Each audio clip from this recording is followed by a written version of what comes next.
오름과 높임을 얻는 삶, 오름과 높임을 얻는 삶이라는 제목으로 여러분들과 함께 말씀을 나누려고 합니다.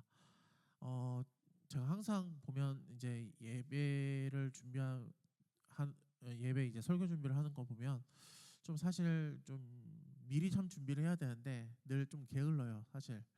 그러다 보니까 평일에는 평일대로 나름대로의 이제 삶을 살고 이제 토요일 날 어, 중등부하고 요새 중고등부하고 이제는 뭐 축구 이제 운동을 하다 보니까 이제 저녁 때 돼서 이제 설교 준비를 합니다. 그리고 그러다 보니까 이제 중고등부 설교를 먼저 준비하고 순서가 어떻게 보면 중고등부 설교를 준비하고 청년부 설교를 이제 준비를 합니다. 설교를 준비하는 스타일은 뭐 여러분들도 이제 레포트를 쓰거나 혹은 뭐 이렇게 보고서를 쓸 때 보면 대부분 이렇게 나누죠. 서론, 본론, 결론으로 이렇게 나눠서 저희 이제 말씀을 전하려고 이제 합니다. 그런데 요즘 제가 이제 예전에 이제 설교를 전할 때는 서론, 본론, 결론으로 해서 이렇게 차례로 쭉 하다 보니까 처음에는 그래요.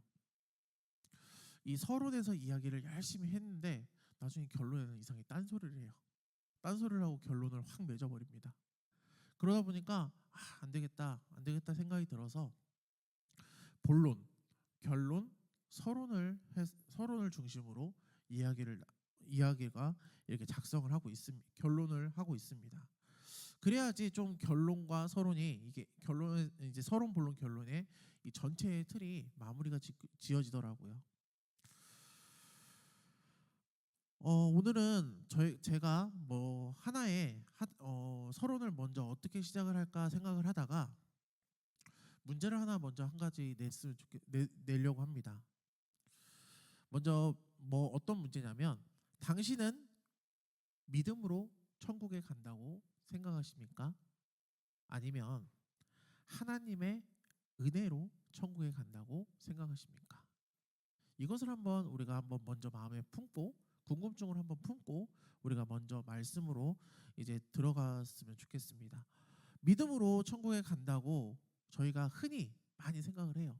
믿음으로 천국에 간다고. 그런데 엄밀히 이야기를 하면 하나님의 은혜로 간다입니다. 하나님의 은혜로 인해 우리가 믿음을 얻게 되고요. 이게 자칫 잘못하면 믿음으로 우리가 하나님의 나라에 간다라고 이야기를 하면 이것이 나의 힘으로 간다고 생각할 수 있어요. 나의 힘, 우리의 힘으로 갈 수 있다. 그런 여지가 생길 수 있기 때문에 우리의 힘으로 간다는 것은 믿음으로 간다는 것은 좀 잘못된 이야기입니다. 하지만 철저하게 우리는 철저하게 우리는 하나님의 긍휼로 하나님 나라에 갈 수 있습니다. 우리의 힘과 노력이 아닌 하나님의 선하심 때문에 하나님의 나라에 가는 것임을 우리가 기억하고 우리가 오늘 말씀을 보도록 하겠습니다. 오늘 말씀의 본문을 이제 쭉 보다 보면 이제 14절의 말씀에 이렇게 이제 나오고 있어요. 바리새인들이 예수님의 말씀을 끝에 나오면 비웃었다고 얘기해요. 왜 비웃었을까요? 왜 비웃었는지는 당연히 14절이니까 13절에 무슨 말을 했기 때문에 바리새인들이 비웃지 않겠습니까? 그러니까 13절과 14절 말씀을 우리 함께 읽도록 하겠습니다. 우리 함께 읽겠습니다. 시작. 집 하인이 두 주인을 섬길 수 없나니 혹 이를 미워하고 저를 자랑하거나 혹 이를 중히 여기고 저를 경히 여길 것임이니라. 너희는 하나님과 재물을 겸하여 섬길 수 없느니라. 바리새인들은 돈을 좋아하는 자들이라. 이 모든 것을 듣고 비웃거늘. 바리새인들이 무언가를 들었습니다. 그거 무엇이냐? 예수님께서 얘기하는 것은 그 가장 밑에 나와 있어요. 너희가 하나님의 재물을 겸하여 섬길 수 없다. 하나님과 돈을 겸하여 섬길 수 없다 이야기예요. 오늘 목사님이 주일 예배 설교를 하시는데 그 나사로에 대한 이야기를 하는데 순간 좀 놀랐어요. 어떻게 약간의 좀 본문이 약간 같은 것 같아가지고 사실 좀 같은 이야기를 할 것 같아 좀 놀랐는데 하나님과 재물을 겸하여 섬길 수 없다. 같이 섬길 수 없다는 거예요. 바리새인들은 예수님을 비웃은 이유는 섬길 수 없기 때문에 그렇습니다. 당시 바리새인들이 그 하나님을 잘 섬기면 물질이 풍요하게 된다는 그런 생각을 갖고 있었어요. 하나님을 잘 섬기면은 물질이 풍부해지고 부자가 된다고 그런 생각을 갖고 있었습니다. 구약의 성경을 보면 그렇죠. 특별히 창세기를 보면 그 이스라엘의 조상 아브라함, 이삭, 야곱, 뭐 요셉 등 그 이스라엘 조상들을 보면 다 하나님을 잘 믿었어요. 하나님을 잘 믿었고 결국에는 그로 인해서 부유하게 되었습니다. 부자가 되었어요. 그런데 지금 생각을 해보면 돈이 정말 한 푼도 없어 보이는 바리새인들이 보기에 돈이 한 푼도 없어 보이는 예수님. 어쩌면 정말 이런 얘기까지 안 하려고 했지만 그 액자를 보면 예수님의 우리의 형상을 우리가 많이 봅니다. 근데 예수님의 형상을 보면 제가 처음에 어릴 때 예수님을 봤을 때 정말 잘생겼다고 제가 생각했어요. 아, 예수님의 모습이 정말 잘생겼다. 어떻게 저렇게 멋지게 생겨셨을까? 또 영화나 그런 데 보면 참 예수님이 얼마나 멋있으십니까? 그런데 실제로 이제 이제 학자들이나 그런 많은 사람들이 예수님을 이제 평가하거나 그런 것을 이제 상상을 했을 때 예수님이 그렇게 막 잘생긴 외모는 아니라는 그런 이야기를 합니다. 또한 예수님의 직업이 무엇입니까? 목수였어요, 당시. 목수였기 때문에 얼마나 그때 당시에 그 목수는 거친 일을 했던 사람입니다. 뭐 손도 거칠었지만 그런 거친 일을 하다 보면 얼굴이나 뭐 몸은 당연히 상하기 마련입니다. 그러니 우리가 알고 있는 그 예수님의 형상보다는 어쩌면 되게 초라해 보이는 그 예수님이 어쩌면 좀 사실은 맞죠. 그러니 바리새인들이 보기에 예수님의 모습은 정말 어쩌면 하찮아 보일 수 있고 또 정말 돈이 한 푼이 없어 보이는 사람이 예수님이 얘기를 하고 있어요. 너희들이 하나님을 잘 섬기는 것은 물질과 그 하나님을 섬기는 것은 결국은 별개의 문제라고 말씀하고 있습니다. 그러니까 바리새인들 입장에서 뭔 소리야 하고 비웃어버리는 거죠. 웃어버리는 거죠. 그들이 생각하는 것은 정말 율법을 잘 지키면 하나님의 말씀을 잘 지키면 하나님께서 축복을 주시고 하나님께서 부자가 되게 하시고 돈을 많이 얻게 된다는 그런 관념이 있었습니다. 그래서 예수님이 옳고 하는 것을 이제 15절에 말씀을 합니다. 우리 15절의 말씀을 함께 있습니다. 함께 읽겠습니다. 시작. 예수께서 이르시되 너희는 사람 앞에서 스스로 옳다 하는 자들이나 너희 마음을 하나님께서 아시나니 사람 중에 높임을 받는 그것은 하나님 앞에서 미움을 받는 것이니라. 아멘. 바리새인들이 생각하는 옳고 높음의 기준은 아까 뭐였어요? 돈이었어요. 돈이 많음이었어요. 돈이 제일 많은 것이 하나님을 잘 섬기는 것이었고 율법을 잘 전하는 것이었습니다. 율법을 잘 전한다는 하나님께서 많은 물질의 복을 주는 것이기 때문에 그렇습니다. 그래서 돈이 많다는 것은 결국에 하나님의 축복의 증거였어요.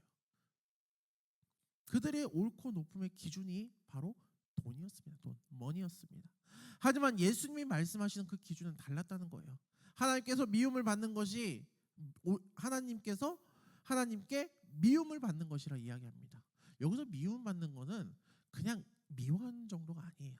정말 그냥 어느 사람 정도의 그런 미움 정도, 그냥 뭐 이렇게 하는 그냥 친구 사이에 그냥 살짝 삐진 정도의 그런 미움 정도의 차이가 아닙니다. 영어에서 그 영어 성경 그 NIV가 그래도 좀 많이 이제 뭐 헬라어도 보고 뭐 히브리어도 볼 수 있지만 영어 NIV 성경을 보면 이제 거기에 영어로 표현이 되어 있는데요. 뭐라고 되어 있냐면 디테스터블이라는 그런 영어가 되어 있습니다. 이 영어를 여러분들이 혹시 나중에 이제 찾아보시면 그 영어의 뜻이 이 디테스터블 그 뜻이 아주 싫은이라는 뜻이 있습니다. 그리고 가증스러운이라는 뜻을 가지고 있습니다. 곧 여기서 하나님께서 미워하는 정도가요, 아주 가증스러울 정도로 미워하는 거예요. 아주 혐오스러워할 정도로 미워한다고 이야기를 하고 있습니다. 그 정도로 이 바리새인들이 이 돈으로 복의 기준을 정한 것을, 하나님이 주신 축복의 증거로 여기는 것을 싫어하셨다는 거예요. 가증히 여기셨다는 거예요. 경멸히 여기셨다는 겁니다. 그러면서 이제 부자와 나사로의 이야기를 하고 있습니다. 자, 19절의 말씀을 보면 이제 제가 쭉 이제 이야기를 해드릴게요. 부자가 이제 죽기 전의 모습이 이제 나옵니다. 한 부자가 있는데 자색 옷을 입었어요. 그리고 고운 베옷을 입었습니다. 날마다 호화스럽게 정말 즐겼던 사람입니다. 자색 옷과 베옷을 입었다는 것은 정말 그때 당시에는 정말 높은 지위에 앉아 있었던 그런 사람임을 이야기합니다. 늘 날마다 좋은 음식을 먹었고 날마다 사람을 불러서 늘 좋은 음식과 늘 잔치를 베풀었던 사람이 그 부자였습니다. 그런데 그 부자가 죽은 후의 모습은 23절에 처음에 어떻게 모습이 나오냐? 그가 결국에는 음부에서 고통 중에 있다라고 이야기를 합니다. 부자가 죽은 후에 음부에서 고통을 당하고 있다고 이야기하고 있어요. 반면 거지라는 사람이 등장을 하죠. 그런데 이름으로는 나사로라고 이야기합니다. 거지 나사로가 죽기 전의 모습은 어땠냐? 20절 말씀과 21절 말씀에 이야기합니다. 그런데 나사로라 이름을 한 거지가 헌데투성이의 그의 대문 앞에 버려진 채 그 부자의 상에서 떨어진 것으로 배불리려 하며 심지어 개들이 와서 그 헌데를 핥았다고 합니다. 누군가에 의해서 그 나사로라는 사람이 버려졌습니다. 그리고는 부자의 대문 앞에 던져졌었고 부자의 상에서 떨어졌던 그 먹을 것을 먹었던 사람이에요. 그런데 그 먹는 것도 변변치 않았어요. 왜냐하면 개들이 와서 그걸 다 먹어버렸으니까요. 그러니까 나사로의 지금 그 운명이 지금 현재 비참한 상태였어요. 정말 비참한 삶이었고 그런 삶에 어려움이 있었습니다. 그런데 23절의 하반절에 보면 이 나사로는 어떻게 결론이 지어지냐? 아브라함과 그의 품에 있는 나사로를 보고 아브라함의 곁으로 돌아갑니다. 나사로는 아브라함의 곁으로 돌아갑니다. 근데 이것을 조금 이제 거의 이름에 보면 해석이 많이 나와 있어요. 추측을 많이 할 수 있습니다. 그래서 이름의 해석을 보면 나사로라는 이름의 뜻이 사실 하나님이 돕는 자라는 뜻을 가지고 있어요. 하나님이 돕는 자. 그래서 그 뜻을 감안해서 봤을 때 그는 신실하게 하나님을 믿었던 사람이라고 우리는 추측을 할 수 있습니다. 그래서 나사로는 죽은 후에 이 아브라함의 품으로 돌아가고 있습니다.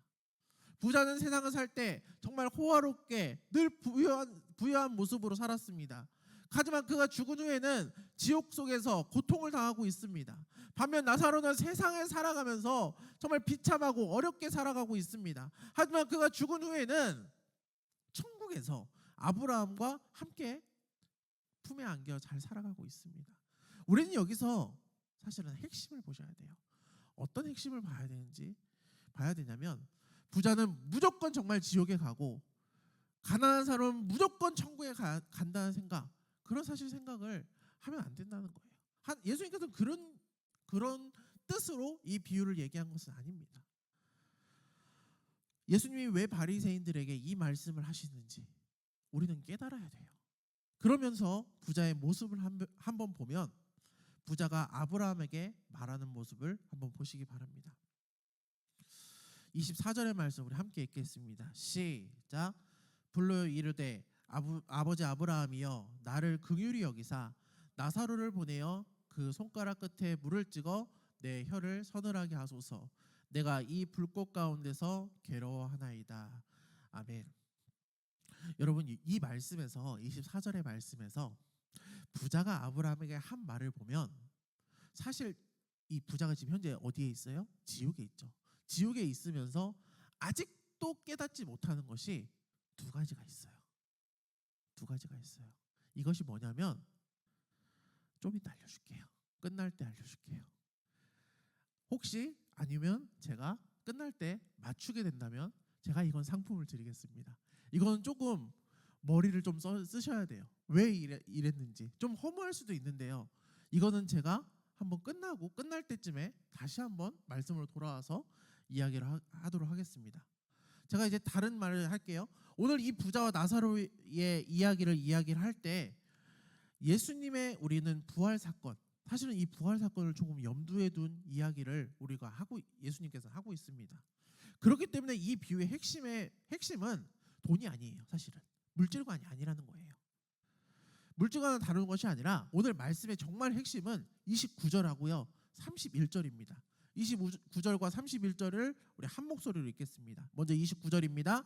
아브라함이 이르되 그들이 모세와 선지자들이 있으니 그들에게 들을지니라. 자, 31절이에요.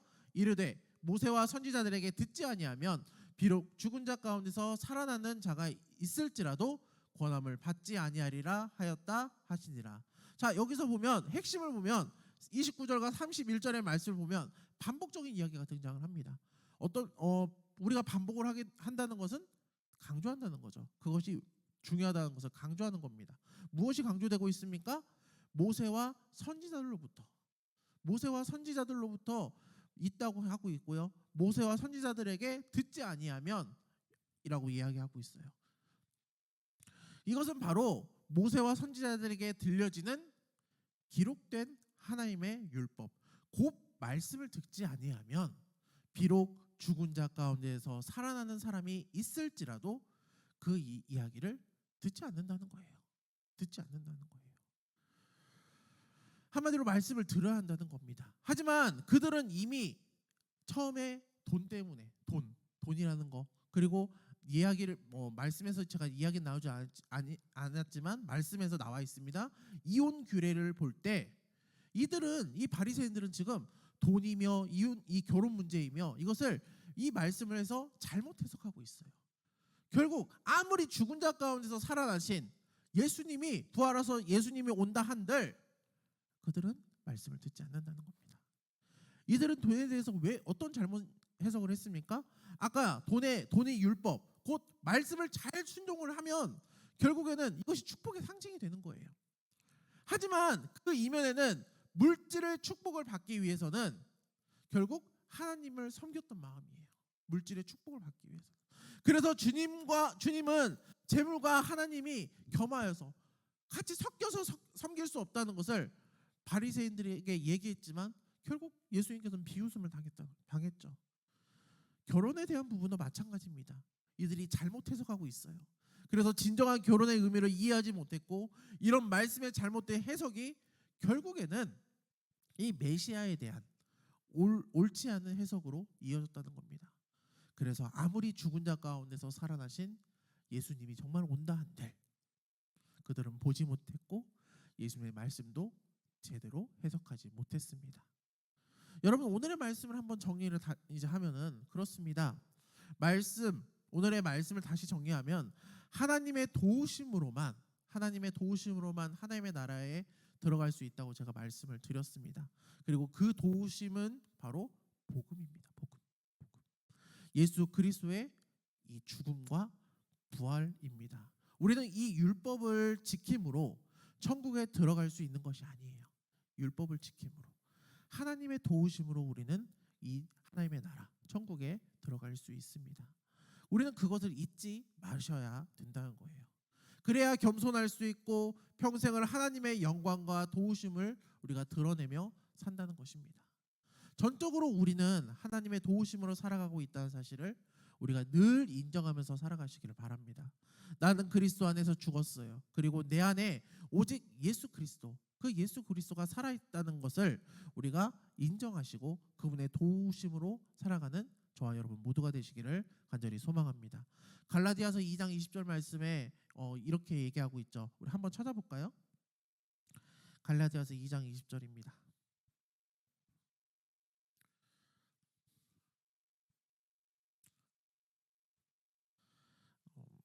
아까도 중고등부 때 했습니다. 내가 그리스도와 함께입니다. 자, 우리 함께 읽겠습니다. 갈이죠. 2장 20절. 자, 시작.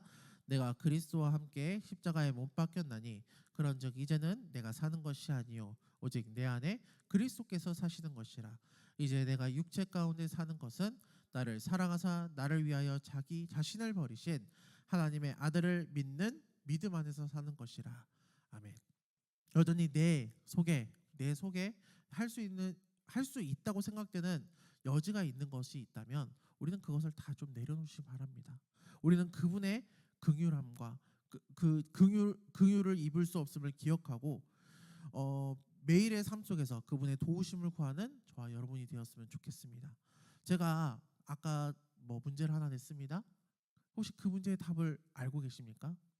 아까 24절에서 제가 다시 얘기할게요. 불러 이르되 아버지 아브라함이여 나를 긍휼히 여기사 나사로를 보내어 그 손가락 끝에 물을 찍어 내 혀를 서늘하게 하소서. 내가 이 불꽃 가운데서 괴로워하나이다.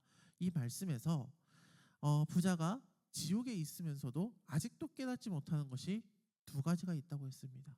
혹시 무엇일까요? 두 가지가 있습니다. 정답을 아시는 분이 있으십니까? 없나요? 선물을 드리려고 했는데 없으십니까? 자, 제가 알려드리겠습니다. 첫째로는요, 바로 아직도 아브라함을 그 부자는 자신의 아버지라고 생각하고 있습니다. 부자는 이것은 혈통적 신앙을 가지고 있다는 거예요. 혈통적인 신앙으로 가지고 있어요. 아직도 지금 부자가 어디에 있어요? 지옥에 있습니다. 그리고 나사로는 어디에 있습니까? 천국에 있고 아브라함도 어디에 있습니까? 천국에 있습니다. 그런데 아직도 이제 부자는 아버지 아브라함이라고 계속 요청을 하고 있습니다. 이것은 잘못된 표현입니다. 그리고 두 번째로는 아직도 부자가 착각하는 것은 나사로를 자신의 종으로 생각한다는 겁니다. 자신의 종으로 생각하고 있어요. 그래서 말씀을 보면 나사로를 보내라 달라고 해요. 그래서 그 손가락 끝에 물을 찍어서 내 혀를 적시게 해달라는 거예요. 그런 착각을 하고 있습니다. 우리가 한마디로 부자는 그런 착각을 하고 있다는 것을 우리는 볼 수 있습니다. 오늘의 말씀 우리가 기억하고 우리가 하나님의 도우심으로 늘 긍휼하심으로 살아가는 저와 여러분 모두가 되기를 간절히 소망합니다.